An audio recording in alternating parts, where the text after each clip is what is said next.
शिक्षण विभाग, जिल्हा परिषद चंद्रपूर तथा जिल्हा शिक्षण व प्रशिक्षण संस्था चंद्रपूर यांच्या संयुक्त विद्यमाने शिष्यवृत्ती सराव संच इयत्ता 5वी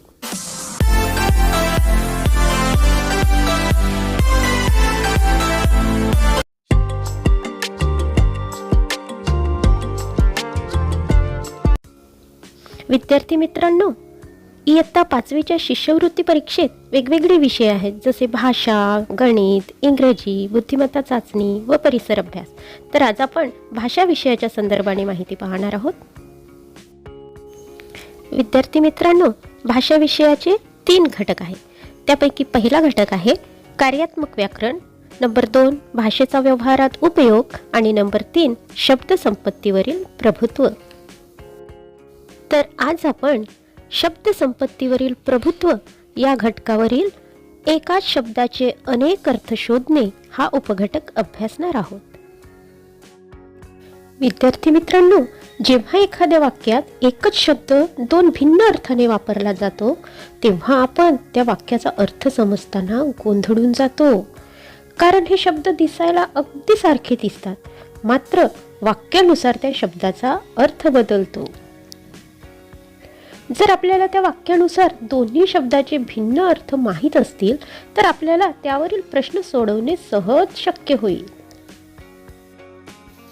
उदाहरण बघूया आपण. सरपंचांनी फरमान सोडले आणि दुकानावर मोठे फरमान लावले.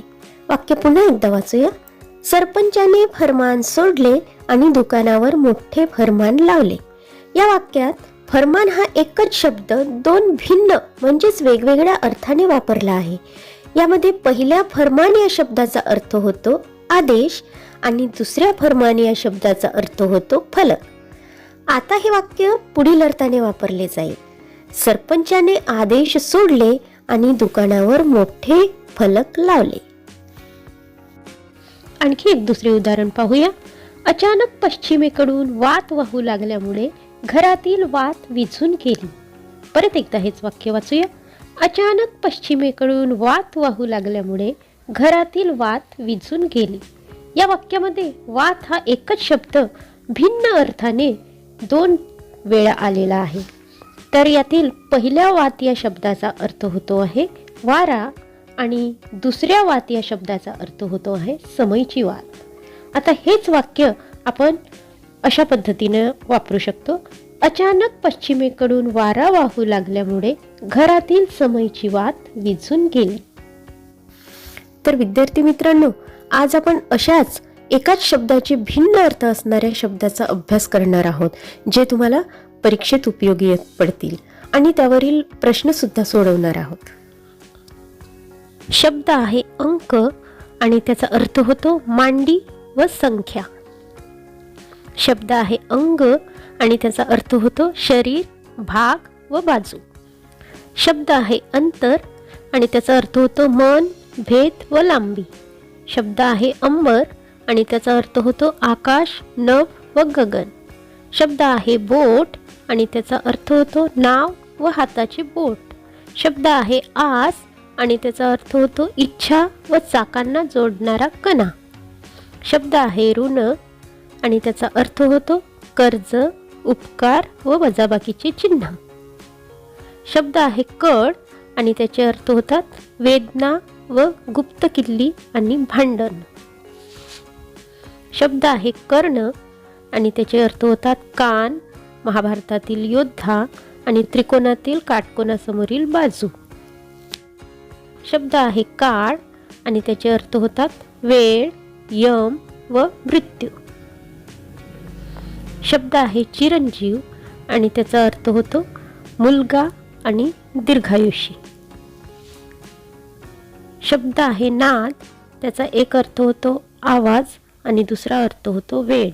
शब्द आहे पाठ आणि त्याचे अर्थ होतात शरीराच्या मागचा भाग आणि पाठांतर. शब्द आहे दंड आणि त्याचे अर्थ होतात शिक्षा व दुसरा अर्थ आहे काठी. शब्द आहे कर आणि त्याचे अर्थ होतात हात व सरकारी सारा. शब्द आहे मार्ग आणि त्याचे अर्थ होतात रस्ता व दुसरा अर्थ आहे उपाय. शब्द आहे हात आणि त्याचे अर्थ होतात मदत व शरीराचा अवयव. शब्द आहे कडा, त्याचा एक अर्थ होतो किनारा आणि दुसरा अर्थ होतो काळजी. शब्द आहे सागर, त्याचा पहिला अर्थ होतो समुद्र, दुसरा सिंधू आणि तिसरा जलराशी. शब्द आहे घर, त्याचा पहिला अर्थ होतो वास्तू, दुसरा निवास आणि तिसरा गृह. शब्द आहे वडील, त्याचा पहिला अर्थ होतो बाबा, दुसरा अप्पा आणि तिसरा पप्पा. शब्द आहे मित्र, त्याचा पहिला अर्थ होतो सोबती आणि दुसरा सखा. शब्द आहे चंद्र, त्याचा पहिला अर्थ होतो शशी आणि दुसरा अर्थ होतो रजनीकांत. शब्द आहे आई, त्याचा पहिला अर्थ होतो जननी आणि दुसरा अर्थ आहे माता. शब्द आहे फोड, त्याचा पहिला अर्थ होतो तुकडा आणि दुसरा अर्थ होतो हल्ला. शब्द आहे शर, त्याचा पहिला अर्थ होतो बाण आणि दुसरा अर्थ होतो शरीर. शब्द आहे जल, त्याचा पहिला अर्थ होतो पाणी, दुसरा नीर आणि तिसरा तोय. शब्द आहे शरीर, त्याचा पहिला अर्थ होतो देह, दुसरा अंग आणि तिसरा काया. आता आपण परीक्षेत आलेले प्रश्न पाहूया. अधोरेखित शब्द ज्या अर्थाने वापरला आहे त्या अर्थाच्या शब्दाचा योग्य पर्याय निवडा. चपला पाहून मी एकदम दचकलेच, केवढा तो प्रकाश. तर या वाक्यामध्ये चपला या अधोरेखित शब्दाला या वाक्यामध्ये वाचताना आपल्या लगेच लक्षात येते की चपला याचा पर्यायी शब्द आहे वीज. दुसरे उदाहरण पाहूया. जन्मताच वाचादोष असलेल्या बाळाचा यामध्ये काय दोष. या वाक्यामध्ये वाचादोष या अधोरेखित केलेल्या शब्दाचा या वाक्यामध्ये वाचन करताना आपल्याला लगेच लक्षात येईल की वाचादोष हा एक व्यंग आहे. त्याच्यामुळे याचा पर्याय उत्तर आहे व्यंग. अधोरेखित शब्द ज्या अर्थाने वापरला आहे त्या अर्थाच्या शब्दाचा योग्य पर्याय निवडा. गावात एका नवीन उद्योगाची स्थापना झाली. यामध्ये अधोरेखित शब्द आहे उद्योगाची आणि त्याच्यासाठी पर्याय आहेत कामगार, फॅक्टरी, यंत्र आणि व्यवसाय. आणि याचं बरोबर उत्तर आहे व्यवसाय. शिक्षकांनी आपल्या बोलण्यातून एक संदेश दिला. यामध्ये अधोरेखित शब्द आहे संदेश आणि त्यासाठी पर्याय आहेत चिठ्ठी, ज्ञान, माहिती आणि शिकवण. आणि यासाठी योग्य पर्याय आहे शिकवण. परीक्षेच्या निकालानंतर त्याचा गर्व वाढला. यातील अधोरेखित शब्दासाठी पर्याय आहेत आनंद, क्रोध, श्रद्धा आणि अहंकार. आणि बरोबर उत्तर आहे अहंकार. नाटकाचा डाव रंगला आणि त्याचा डाव चुकला. यामध्ये दोन सारखेच शब्द आलेले आहेत डाव आणि त्यासाठी पर्यायी शब्द आहेत प्रयोग, खेळ, खेळ डावपेच, सोंग प्रयोग आणि नाटक फेरी.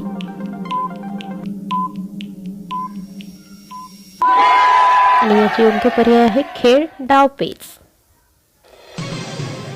त्याच्या कडेवर पाणी साचले आणि चेहऱ्यावर कळ उमटली. यामध्ये पर्यायी शब्द आहे कळ आणि त्यासाठी पर्याय आहेत खांदा भावना, पाठ वेदना, कपाळ गंध आणि कंबर ओळख.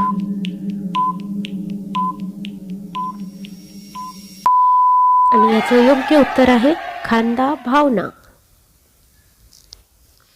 त्या घराचे दार उघडे होते आणि दाराने पाहुण्यांचे स्वागत केले. या अधोरेखित शब्दासाठी पर्याय आहेत दरवाजा मालक, प्रवेश सेवक, दरवाजा द्वारपाल आणि घर पाहुणा.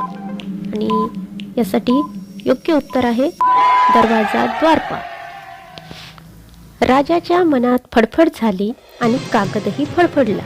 यातील अधोरेखित शब्द आहे फडफड आणि फडफडला. या शब्दाचे भिन्न अर्थ आहेत थरथर उडणे, बेचैनी हालचाल, आनंद धाव, चिडचिड झपाटणे.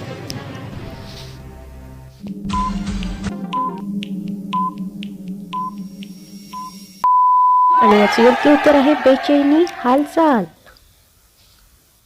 आता आपण काही कठीण प्रश्न पाहूया.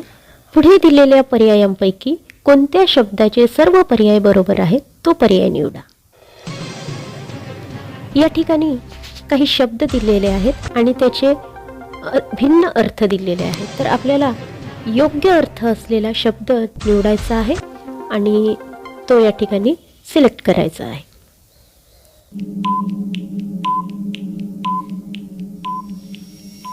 यामध्ये नग हे 2 नंबरचा पर्याय बरोबर आहे. प्रश्न दुसरा, शरीर या शब्दाचे भिन्न अर्थ असलेला योग्य पर्याय कोणता? नंबर 1 देह, अंग, काया. नंबर 2 आत्मा, मान, जीव. नंबर 3 तोंड, डोळे, पाय. आणि नंबर 4 कण, पाणी आणि अग्नी. योग्य उत्तर आहे देह, अंग, काया. दिलेल्या शब्दाचा चुकीच्या अर्थाचा पर्याय निवडा. यामध्ये शब्द आणि त्यांचे भिन्न अर्थ दिलेले आहेत, मात्र 3 पर्यायामध्ये त्या शब्द आणि त्याचे योग्य भिन्न अर्थ दिलेले आहेत आणि एक पर्याय असा आहे की त्यामध्ये त्यांचे अर्थ हे चुकीचे दिलेले आहेत.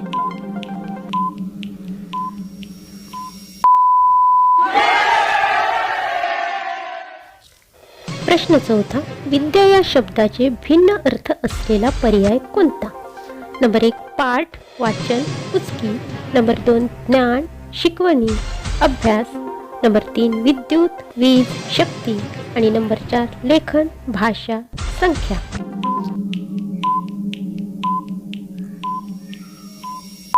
आणि बरोबर उत्तर आहे ज्ञान, शिकवणी, अभ्यास. प्रश्न 5वा, बालक या शब्दाचे भिन्न अर्थ असलेला योग्य पर्याय कोणता? नंबर 1 वडील, आजोबा, मुलगा. नंबर 2 स्त्री, बालक, बायको. नंबर 3 बालक, तरुण, वृद्ध. आणि नंबर 4 मूल, लेकरू, बाळ.